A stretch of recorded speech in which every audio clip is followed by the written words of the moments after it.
Comment déterminer la nature de la section d'un pavé droit par un plan parallèle à une arête? Considérons un pavé droit ABCDEFGH et un plan parallèle à une arête, ici l'arête BF, située sur le côté. Ce plan est parallèle à l'arête BF.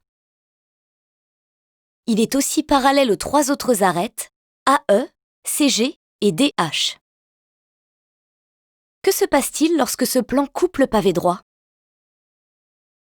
La surface ainsi obtenue, ici représentée en orange, est appelée section du pavé par ce plan.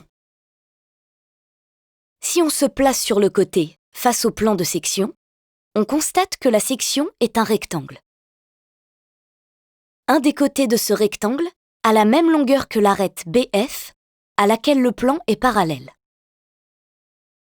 Pour déterminer la mesure de l'autre longueur, il faut observer le pavé en vue de dessus.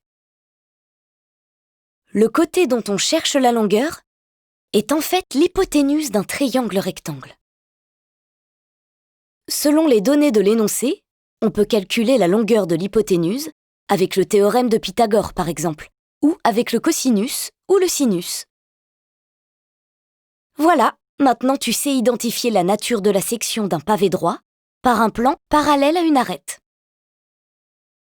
Pour cela, tu observes le pavé et la longueur de l'arête parallèle au plan de section.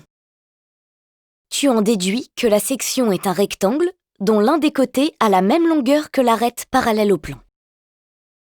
Tu peux déterminer la longueur de l'autre côté avec la propriété de Pythagore ou la trigonométrie.